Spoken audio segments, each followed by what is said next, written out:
হিন্দি যুক্তবর্ণমালার দ্বিতীয় পর্বে সবাইকে স্বাগত। প্রথম পর্বে আমরা যুক্তবর্ণগুলির অনেক কিছুই শিখেছি। এই পর্বে যেটুকু বাকি আছে সেগুলো শিখব। আশা করছি এই ভিডিওর মাধ্যমে যুক্তবর্ণগুলি শেষ করে দিতে পারবো। দ্বিতীয় পর্ব শুরু করার আগে প্রথম পর্বের কিছু বিষয় যা অনেকের কাছে খটকা লেগেছে তা ক্লিয়ার করে দিচ্ছি। আমরা হিন্দি শব্দটি বাংলায় লিখলে দুটোই হ্রস্বইকার দেই, কিন্তু আমি একটি হ্রস্বইকার আর একটি দীর্ঘইকার দিয়েছিলাম, কারণ হিন্দি বানান হিন্দিতে লিখলে এমনটাই হয়, হয়ের সাথে হ্রস্বইকার এবং নয়-দয় সংযুক্ত দীর্ঘইকার। একইভাবে দিল্লি বানানটি বাংলায় দুটোই হ্রস্বইকার, কিন্তু হিন্দিতে লয় লয় সংযুক্ত দীর্ঘইকার। এই রকম অনেক শব্দ পাবেন যেগুলো বাংলায় একরকম আর হিন্দিতে আরেক রকম। উষ্মা বানানটিও দুই জায়গায় দুই রকমের। বাংলায় হ্রস্বও হয়, কিন্তু হিন্দিতে দীর্ঘও লিখতে হয়। আপনাদের যদি আরও কিছু প্রশ্ন থাকে তাহলে অবশ্যই কমেন্ট বক্সে লিখে জানাবেন। চলুন তাহলে এবার দ্বিতীয় পর্বে প্রবেশ করি। প্রথমে রফলা দিয়ে শুরু করছি। বাংলায় রফলা বর্ণের নিচের অংশে যুক্ত হয়, হিন্দিতেও একই। যেমন প্রথম, এখানে প বর্ণের সাথে রফলা যুক্ত আছে। ভ্রমণ বানানটিতে ভ এবং র সংযুক্ত। বাংলায় ভয়ের আকার একটু পরিবর্তন হয়েছে, কিন্তু হিন্দিতে ভ তার নিজের স্বরূপ বজায় রেখেছে। তালবস্বয়ের সাথে রফলা যুক্ত হলে হিন্দিতে তালবস্বয়ের রূপের পরিবর্তন ঘটে। যেমন শ্রী, এই বানানে বাংলায় তালবস্বয়ের পরিবর্তন নেই, কিন্তু হিন্দিতে এর রূপের পরিবর্তন হয়। বাকি দুটো শব্দ নিজেরাই দেখে নিন, স্রোত এবং গ্রহ।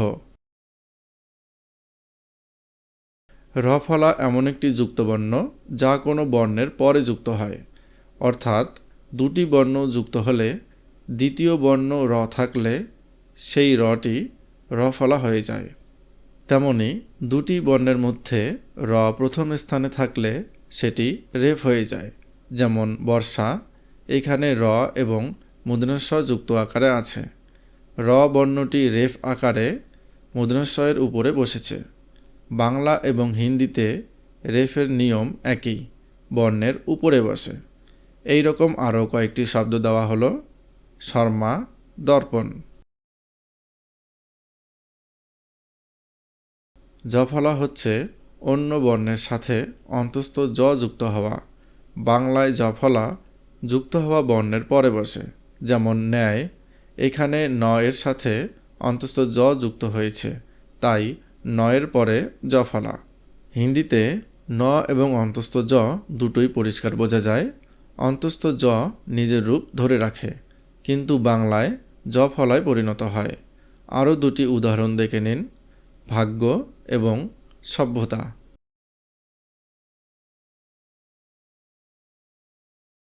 বফলা কথাটি অনেকে হয়তো শুনিনি, কারণ বফলা আগের দুজনের মতো রূপ বদলায় না। এখানে বয়ের রূপ অপরিবর্তিত থাকে। হিন্দিতে দুটি ব থাকে এবং এদের উচ্চারণ আলাদা, কিন্তু বাংলা বর্ণমালায় দুটি ব উপস্থিত থাকলেও এদের রূপ আর উচ্চারণ একই। হিন্দিতে পেট কাটা বটি বাংলায় বয়ের মতো উচ্চারণ, আর অন্য বটের উচ্চারণ ইংরেজির ডব্লু এর মতো। যেমন বাদা, হিন্দিতে উচ্চারণ হবে ওয়াদা। ব ফলা দিয়ে দুটি যুক্তবর্ণ শব্দ দিচ্ছি, একটু ধ্যান দিয়ে দেখলেই অক্ষরগুলো চিনতে পারবেন। কম্বল, স্বদেশ।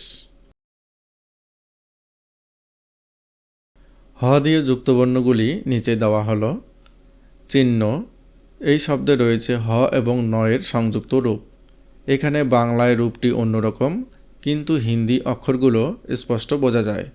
ব্রহ্মা, এই বানানে হ এর সাথে ম যুক্ত হয়েছে। এখানেও বাংলা রূপটি অন্যরকম।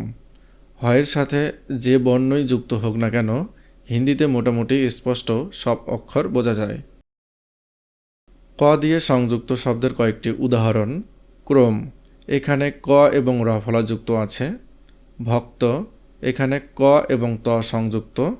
বাক্য, এই বানানে ক এর সাথে জ ফলা যুক্ত আছে। যুক্তক্ষ অক্ষরটি বাংলায় উচ্চারণ করলে মনে হয় ক এবং খ যুক্ত আছে, কিন্তু প্রকৃতপক্ষে যুক্ত ক্ষয়ের ভিতরে রয়েছে ক এবং মূর্ধন্য ষ। হিন্দিতে এর প্রকৃত উচ্চারণটি স্পষ্ট, যেমন হিন্দির অক্ষয় বাংলায় উচ্চারিত হয় অক্ষয়। আরেকটি উদাহরণ দিলাম, নিজেরা উচ্চারণ করার চেষ্টা করুন।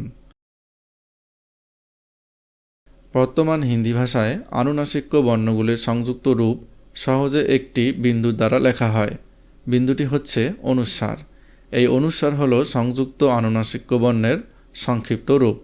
হিন্দি এবং বাংলায় 5টি আনুনাসিক বর্ণ আছে: দন্তন্য, মূর্ধন্য, ম, ইঙ এবং উঙ। উদাহরণের মাধ্যমে বিষয়টি আরও ক্লিয়ার বুঝতে পারবেন।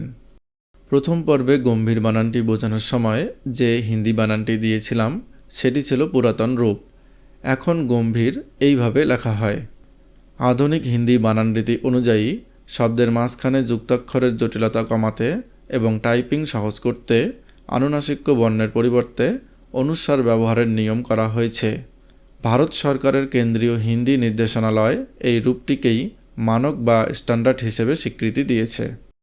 অঙ্ক শব্দটিতে উঙ এবং ক সংযুক্ত আছে। হিন্দিতে এইভাবে লেখা হয়। একটু লক্ষ্য করবেন, হিন্দিতে অনুস্বারটি পূর্ববর্তী বর্ণের উপরে বিন্দু আকারে বসে। উঙ আর ক সংযুক্ত হয়েছে, কিন্তু অনুস্বারটি হিন্দিতে পূর্ববর্তী বর্ণ স্বরয়ের উপরে বসেছে। সব ক্ষেত্রেই অনুস্বারটি পূর্ববর্তী বর্ণের উপরে বসে। বাকি উদাহরণগুলো নিজেরাই মিলিয়ে নেওয়ার চেষ্টা করুন। অম্বর, চঞ্চল, ঘণ্টা, হিন্দি। সম্পূর্ণ ভিডিওটি দেখার জন্য ধন্যবাদ। আশা করছি যুক্তবর্ণ নিয়ে আর কোনো সমস্যা হবে না। ভিডিওটি ভালো লাগলে লাইক ও কমেন্ট করে আপনাদের মতামত জানাবেন।